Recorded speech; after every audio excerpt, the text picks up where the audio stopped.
నమస్తే, welcome to Leo.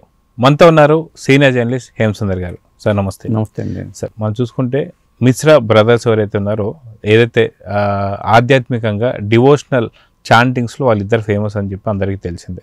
So ఇప్పుడు అఖండ తాండవంలో భాగం కాబోతున్నారని చెప్పేసి అఫీషియల్గా బయటకు వస్తుంది. అదిగాక తమన్ గారు కూడా ఖచ్చితంగా దీన్ని వింటే ఖచ్చితంగా గూస్ బంప్స్ వస్తాయని చెప్పేసి అంటున్నారు. సో అఖండ తాండవం పైన ఇప్పటికే భారీ అంచనాలు పెరిగిపోయాయి.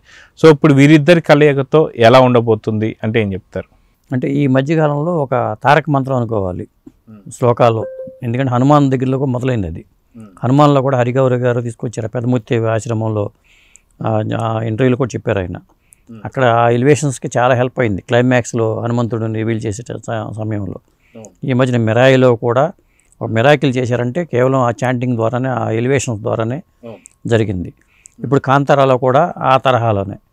అంటే జనాల్లో భక్తి పారవశ్యంతో పూనకాలు రావాలి అంటే ఆ తరహా చాంటింగ్ అవసరం అని నేను అనుకోవటం ఏంటంటే ఈ మధ్యన వచ్చిన ఆలోచన అనిపిస్తుంది. ఇప్పుడు లేటెస్ట్గా ఈ వార్త వచ్చిందంటే బోయపాటి గారికి ఇంత ముందు వచ్చి ఉండదు.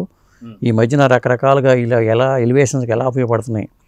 హీరో చెలరేగిపోయినప్పుడు ఈ తరహా మంత్రాలతోనే చేస్తే ఇంకా అద్భుతంగా ఉండదని ఆలోచన వచ్చి ఉంటుంది. అందువల్ల ఈ మిశ్రా సోదరుల్ని దీంట్లో ఇన్వాల్వ్ చేశారనుకుంటున్నాను. సో ఇప్పటికీ తమన్కి సంబంధించి ఓజీ ఒక సూపర్ డూపర్ హిట్ కావడం మనం చూస్తూ వస్తున్నాం. అదేవిధంగా ఈ మధ్య డివోషనల్ సినిమాలకు కూడా ఎక్కువ పట్టం కడుతున్నారు అభిమానులు.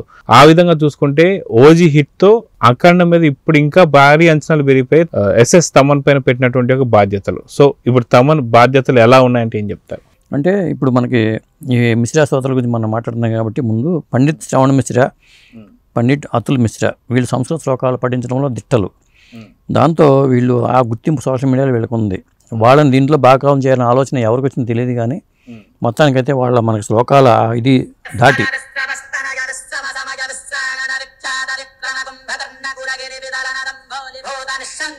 ఇక బాలకృష్ణ ఇమేజ్ని అక్కడ పెట్టి అండ్ ఆ ఫైట్ చేసినప్పుడు శివతాండవం, అఖండ తాండవం అన్నారు కాబట్టి ఆ తాండవానికి ఖచ్చితంగా ఇది హెల్ప్ అవుతుంది. బాలయ్య బాబుని ఆ ఫైట్స్లోనూ ఇది చూపిస్తే ఖచ్చితంగా బాలయ్య బాబు పాన్ ఇండియా స్థాయిలో ఎలివేషన్స్కి ఖచ్చితంగా ఇది హెల్ప్ అవుతుందని అనుకోవాలి. మరి సినిమా రిలీజ్ టైం కూడా దగ్గర పడుతుంది కాబట్టి ఏ స్థాయిలో లేటెస్ట్గా వచ్చిన వార్త ఈ మిశ్రా సోదరులని దీన్ని ఇన్వాల్వ్ చేస్తున్నారు అనేది ఎన్ని సందర్భాల్లో సినిమాలు ఎన్నిసార్లు ఇది ఉంటుంది. అఘోర కనిపించినప్పుడల్లా వీళ్ళ ఒక బ్యాక్గ్రౌండ్లో ఇప్పుడు గతంలో ఏంటంటే అది ఒక రకంగా వెళ్ళేది. ఇప్పుడు భాష లాంటి సినిమాలు చూసుకుంటే భాష వెనక ఎట్లా వస్తుందో ఆ టైపు బీజిఎం అనేది అప్పుడు ఎలివేషన్కి ఉపయోగపడింది.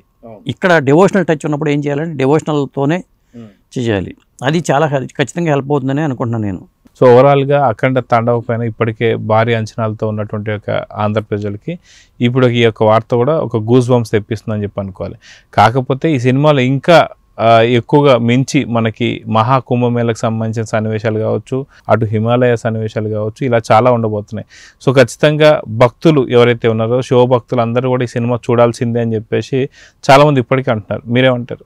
ఖచ్చితంగా అండి. ఎందుకంటే ఈ సినిమా డిసెంబర్ 5వ తారీఖు రిలీజు. మరి ఇప్పుడు ప్రమోషన్ వర్క్ స్టార్ట్ అవబోతుంది. 24న ఓపెనింగ్ తర్వాత నుంచి ప్రమోషన్ స్పీడప్ చేస్తారు ఖచ్చితంగా. చేసి వాళ్ళు ఈవెంట్లు కూడా బాంబేలో ముఖ్యంగా బాలీవుడ్ ఉన్న చోట ఈవెంట్లు నిర్వహించడం కానీ, అలాగే మరి ఇతర రాష్ట్రాల్లో కూడా పాన్ ఇండియా స్థాయిలో దీని ఆ ఎలివేషన్ అనేది ఖచ్చితంగా ఉపయోగపడుతుంది. ఇప్పుడు అజనీష్ లోక్నాథ్ మన కన్నడ వ్యక్తి అయినా కానీ ఆయన మ్యూజిక్ని ఎట్లా మనం ఆస్వాదిస్తున్నాము, ఈ డివోషన్ తమన్ను కూడా దాని మీద ఫోకస్ పెట్టినట్టు అనిపిస్తుంది. ఇప్పుడు హరిగౌర ఆ బాటలోనే మళ్ళీ తమన్ను వెళ్ళిపోదాం. అఖండ 1లో మనకి ఆ తరహాలో వాళ్ళు ఇవ్వాల బీజిఎం. అది మామూలుగా వేరే డ్రమ్స్తో హడావిడి చేశారు కానీ ఈసారి అఖండ 2కి కొంత ప్యాటర్న్ మార్చుకుని తమన్ను దీని మీద పూర్తిగా దృష్టి పెట్టి, ఎందుకంటే అప్పుడు ఆయన ఫ్రీ అయిపోయాడు. ఓజీ రిలీజ్ అయిపోయిన తర్వాత కాస్త ఫ్రీ అయిపోయాడు. మనం కూడా ఈ స్థాయిలో చేస్తే పూనకాలు తెప్పించవచ్చు అని. ఖచ్చితంగా ఇది అఖండ తాండవంలో ఈ తరహా బీజిఎం అనేది ఉంటే మాత్రం ఒక విధంగా చెప్పాలంటే బ్లాక్ బస్టర్ హిట్ అవుతుందని చెప్పొచ్చు. సో చూద్దాం సార్. ఖచ్చితంగా తమన్ పైన బాధ్యతలు మాత్రం ఇంకా పెరిగిపోయాయి. సో ఓజీ తర్వాత రాబోతున్నటువంటి అఖండ తాండవం మాత్రం అత్యంత భారీ హిట్ కొట్టాలని కోరుకుందాం. నమస్తే. నమస్తే అండి.